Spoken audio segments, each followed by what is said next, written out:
சுவையான கோவக்காய் பக்கோடா எப்படி செய்கிறதுன்னு இப்போ நம்ம பார்க்கலாம்.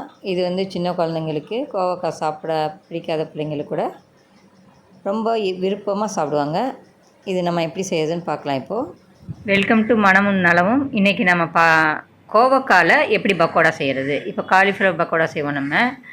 அதே மாதிரி கோவக்காயில் பக்கோடா எப்படி செய்கிறது அப்படின்னு நம்ம பார்க்கலாம். சின்ன பிள்ளைங்கள்லாம் கோவக்காய் சாப்பிட மாட்டாங்க இல்லையா, அவங்களுக்கு இந்த கோவக்காவை அவங்களுக்கு பிடிச்ச மாதிரி எப்படி கொடுக்குறது அப்படின்னு நம்ம பார்க்க போகிறோம். 1 டீஸ்பூன் கார்ன்ஃப்ளவர் பவுடர் 4 டீஸ்பூன் எடுத்துக்கணும். பாருங்கள், ஒரு 3/4 டீஸ்பூன் அரிசி மாவு எடுத்தால் போதும், அதுக்கு மேலே வேண்டாம். ரொம்ப கடமுடன் ஆகிடும் அதுக்கு மேலே போட்டிங்கன்னா. ஒரு 1/2 டீஸ்பூன் வெறும் மிளகாத்தூள் எடுத்துக்கணும். பாருங்கள், ஒரு 1/2 டீஸ்பூன் வெறும் மிளகாத்தூள். அதுக்கப்புறம் இஞ்சி பூண்டு பேஸ்ட்டு பாருங்கள், ஒரு 1/2 டீஸ்பூன்.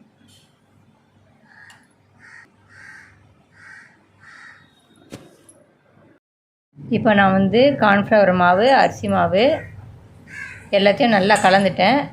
கார்ன்ஃப்ளவர் மாவில் நல்லா எல்லாமே மிக்ஸ் ஆகிற மாதிரி கலந்துக்கணும். அது கூட ஒரு 1/4 டீஸ்பூன் கரம் மசாலா பொடி எடுத்துக்கோங்க. 1/4 டீஸ்பூன் போதும். அதையும் சேர்த்து கார்ன்ஃப்ளவர் மாவு, அரிசி மாவு, சால்ட் ஒரு 1/4 டீஸ்பூன் போட்டுக்கோங்க. மிக்ஸ் பண்ணிக்கோங்க. மிக்ஸ் பண்ண பிறகு அதில் கோவக்காயை நம்ம போட்டுடலாம்.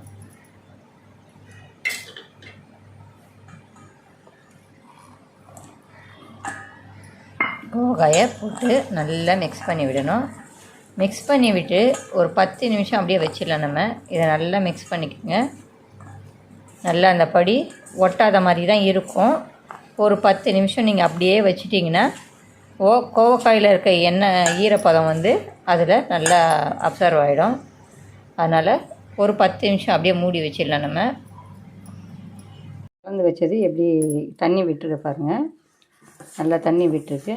இப்போ நல்லா பிசைஞ்சிக்கணும். நல்லா பிசைஞ்சிட்டு இப்போ இது ஒட்டலை இல்லையா, அதனால் கொஞ்சம் தண்ணி தெளிச்சிக்கலாம். நம்ம கொஞ்சமாக தண்ணி தெளிச்சிக்கலாம். ரொம்ப தெளித்து பிசைஞ்சிடக்கூடாது, கொஞ்சமாக தெளிக்கணும்.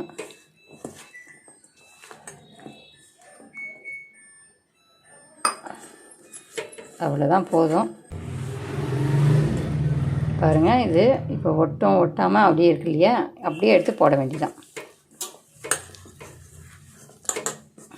ரொம்ப பிசைஞ்ச மாதிரி வந்துச்சுன்னா அது கடமுடன் ஆகிடும். இப்போ இப்படியே போடலாம். நம்ம கலருக்கு எதுவுமே போடலை. கலரு உடம்புக்கு நல்லதில்லை இல்லையா. நீங்கள் கலராக வேணும்னா காஷ்மீரி மிளகாத்தூள் சேர்த்துக்குங்க. பாருங்கள், எண்ணெய் அடுப்பில் வச்சாச்சு. இதுக்கு வந்து ரொம்ப எண்ணெய் தேவைப்படாது, கொஞ்சம் எண்ணெய் இருந்தால் போதும். நம்ம ரொம்ப எண்ணெயும் வந்து பிடிக்காது. இது ரொம்ப எண்ணெயை வந்து உறிஞ்சோம் அப்படின்லாம் கிடையாது. எண்ணெயே பிடிக்காது. இது ஊற்றின எண்ணெய் அப்படியே இருக்கும். எண்ணெய் நல்லா சூடாகட்டும், நம்ம போடலாம். பாருங்கள், எண்ணெய் சூடாகி வந்துடுச்சு. இப்போ நம்ம இதை ஒன்றா அப்படியே கையில் எடுத்துக்கிட்டு ஒன்றா உதுத்து விடுங்க.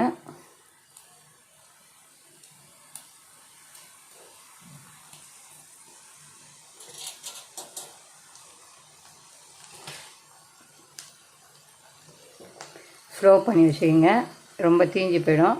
நம்ம போடுறதுக்குள்ளேயே கருந்து போயிடும். அதனால் ஸ்லிம்மில் வச்சுக்கிட்டு போடுங்க.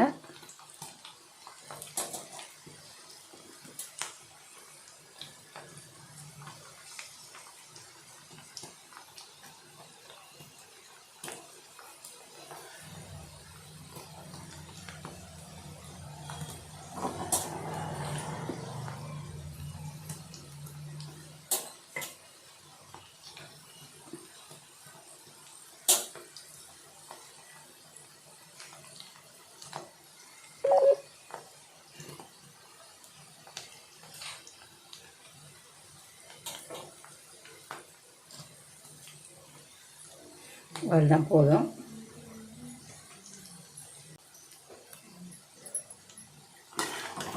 நம்ம கலந்து விட்டுக்கலாம். இப்போ கொஞ்சம் தீயை கூட்டி வச்சுக்கோங்க.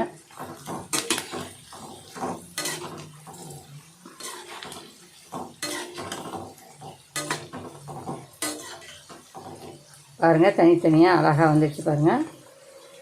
வெந்தோன்னா எடுக்கலாம் நம்ம.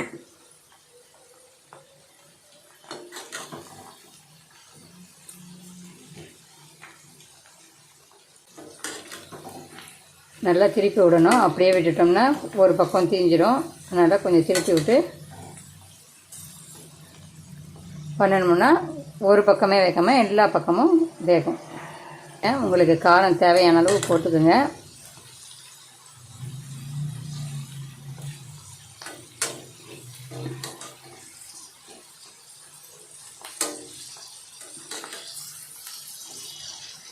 கார்ன்ஃப்ளவர் மாவு போட்டாலே எதில் போட்டாலும் எண்ணெயே இழுக்காது. எண்ணெய் அப்படியே தான் இருக்கும். அதனால் எண்ணெய் இழுத்துருமோ அப்படிங்கிற பயமே வேண்டாம் உங்களுக்கு. இது எண்ணெயே இழுக்காது.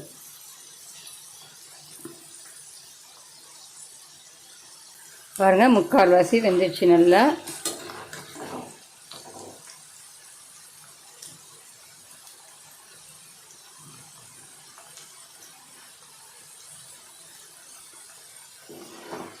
அவ்வளோதான், ஆயிடுச்சு. நம்ம எடுத்துடலாம். இப்போது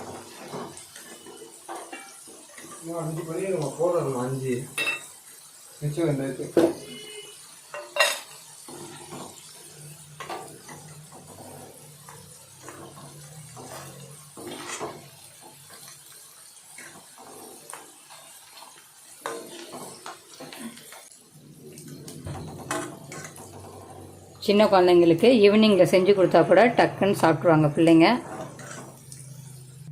கொஞ்சம் கருவேப்பிலை சேர்த்துக்கலாம். கருவேப்பிலை நல்லா வறுத்து பாருங்கள், கருவேப்பிலை வந்துச்சு.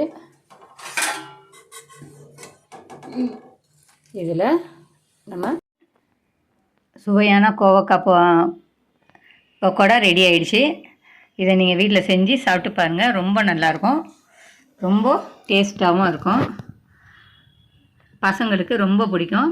சின்ன பசங்க கோவக்காய் சாப்பிடணுன்னா இப்படி செஞ்சு கொடுத்தீங்கன்னா டக்குன்னு சாப்பிட்ருவாங்க. இந்த வீடியோ உங்களுக்கு பிடிச்சிருந்தா லைக் பண்ணுங்கள், ஷேர் பண்ணுங்கள், சப்ஸ்கிரைப் பண்ணுங்கள். நன்றி, வணக்கம்.